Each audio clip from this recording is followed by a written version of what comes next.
हरियाणा में आज नायब सैनी ने दूसरी बार सीएम पद की शपथ ली।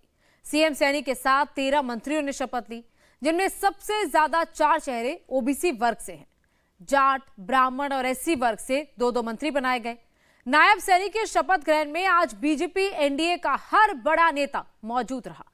हरियाणा में नायब सैनी के शपथ ग्रहण वाले मंच से बीजेपी ने ऐसी तस्वीर दिखाई जो महाराष्ट्र झारखंड का चुनाव बदल सकती है। बीजेपी को हरियाणा से कौन सा फॉर्मूला मिल गया? क्या महाराष्ट्र में भी मराठा, अगड़े पिछड़े सब बीजेपी के साथ आएंगे? झारखंड में भी आदिवासी, ओबीसी बीजेपी के साथ आएंगे? हरियाणा की आज की तस्वीर महाराष्ट्र और झारखंड में कैसे गेम चेंजर साबित हो सकती है, पूरी डिटेल इस रिपोर्ट में देखिए। ये बीजेपी का हरियाणा मॉडल है। मंच के एक तरफ नई हरियाणा सरकार है, नए मंत्री हैं, सत्ता का नया समीकरण है। दूसरी तरफ बीजेपी की टॉप लीडरशिप है, एनडीए के नेता है। इस मंच से जो मैसेज गया है वो महाराष्ट्र झारखंड चुनाव की तस्वीर बदल देगा। मंच पर हर जाति का साथ।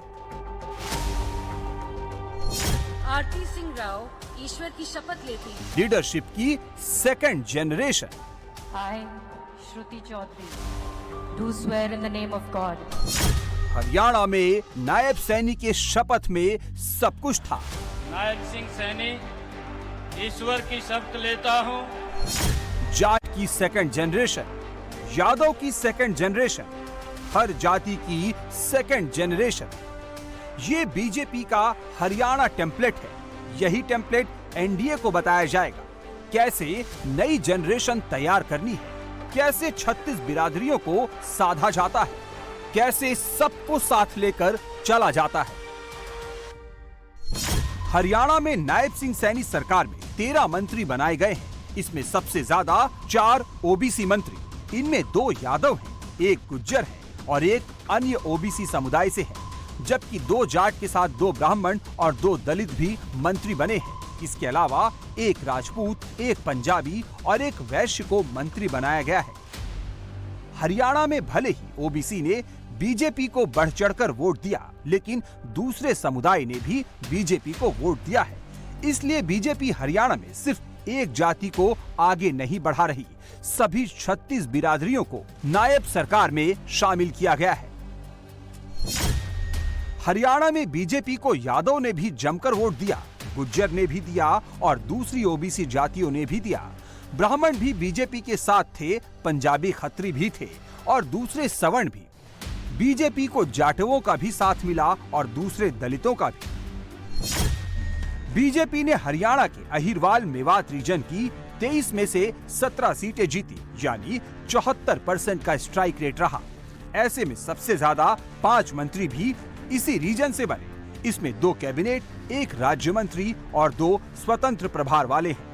जीटी रोड रीजन में कुल 27 सीटें हैं। बीजेपी ने 55% के स्ट्राइक रेट से 15 सीटें जीती। इस रीजन से 4 मंत्री बने, चारों को कैबिनेट का दर्जा मिला। जाट रीजन में कुल 25 सीटें हैं। बीजेपी ने 52% के स्ट्राइक रेट के साथ 13 सीटों पर जीत दर्ज की। इस रीजन से 3 मंत्री बनाए गए, 1 कैबिनेट और 2 राज्य मंत्री। बांगर रीजन में कुल 15 सीटें हैं। बीजेपी ने 20% के स्ट्राइक रेट से 3 सीटें जीती। यहाँ से 1 को राज्य मंत्री बनाया गया। नायब सैनी के शपथ वाले मंच को देख लीजिए। मोहन यादव मौजूद है, राव नरबीर सिंह है, राव इंद्रजीत सिंह की बेटी आरती राव भी मौजूद है। सिलेक्शन कैसे करते हैं? बीजेपी ने इसे हरियाणा मॉडल से बताया। कैसे 48 में से 13 मंत्रियों का सिलेक्शन हुआ, कैसे हर मंत्री के पीछे जाति, उसके पीछे वोट बैंक।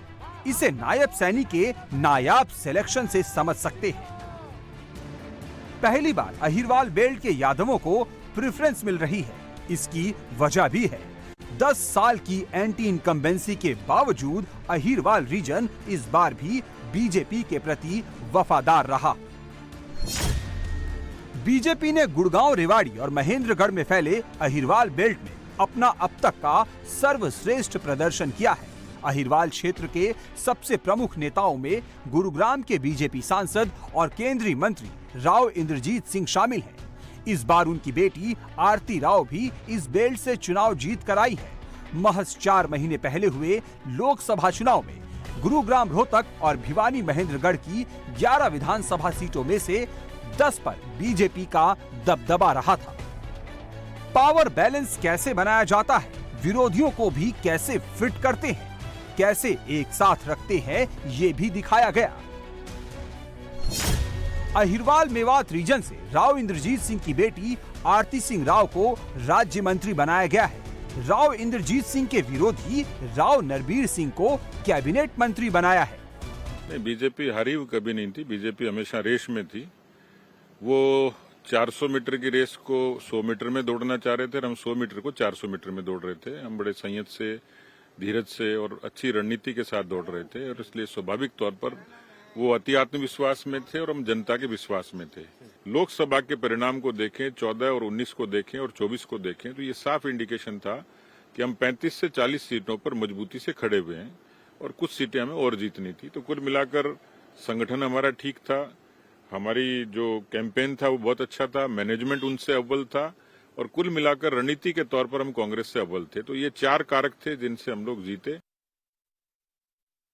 हमारे देश के प्रधानमंत्री आदरणीय नरेंद्र मोदी जी के नेतृत्व में जिस तरीके से तीसरी बार हरियाणा में ये जीत हुई, ये अपने में एक बहुत बड़ी ऐतिहासिक जीत है जिसका श्रेय मेरे प्रधानमंत्री जी के नेतृत्व को जाता है और सबसे बड़ा इसका श्रेय हरियाणा की जनता को जाता है, जिन्होंने रॉन्ग नैरेटिव का साथ नहीं दिया, जिन्होंने विपक्ष खासतौर पे कांग्रेस के द्वारा फैलाए जा रहे दुष्प्रचार का साथ ना देते सही मायनों में उन्होंने एक ऐसी सरकार, एक ऐसे नेतृत्व का साथ देने का फैसला लिया जिन्होंने पिछले 10 सालों में अपनी नीतियों से हरियाणा को आगे लेकर जाने का काम किया।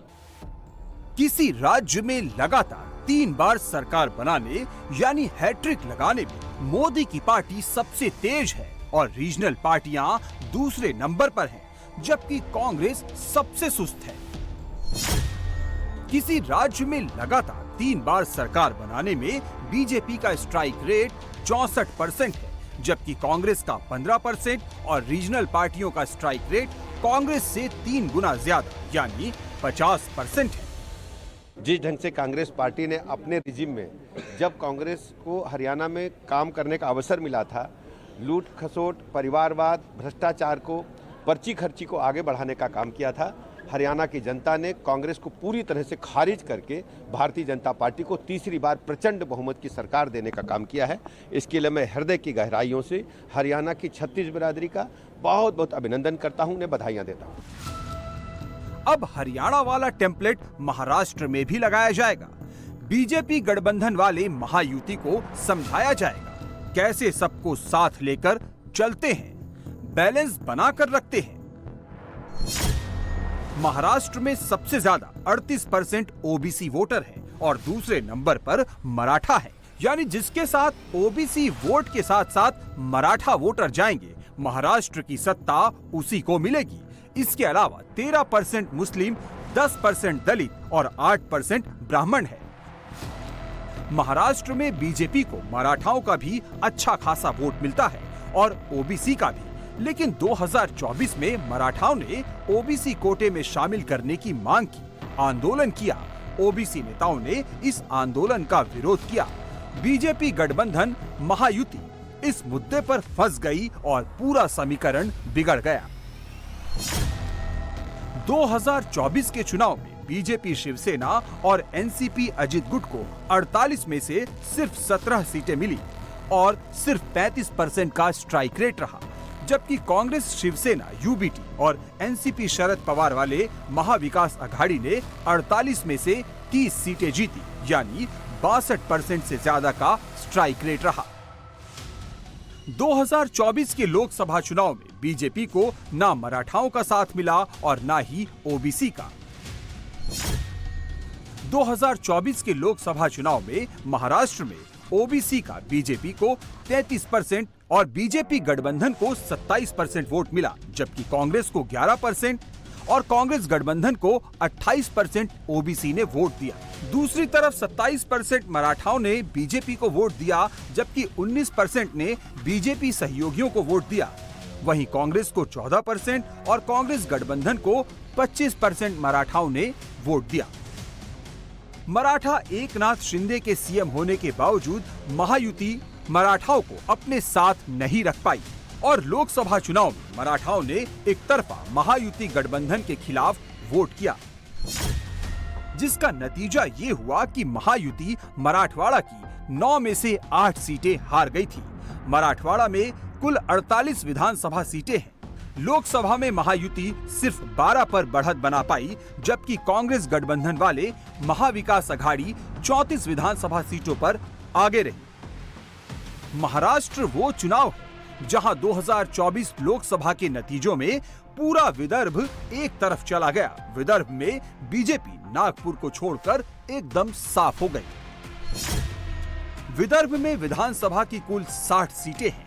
2024 के लोकसभा चुनाव नतीजों के आधार पर महायुति को सिर्फ 20 विधानसभा सीटों में बढ़त हासिल है, जबकि महाविकास अघाड़ी को 40 सीटों पर बढ़त है।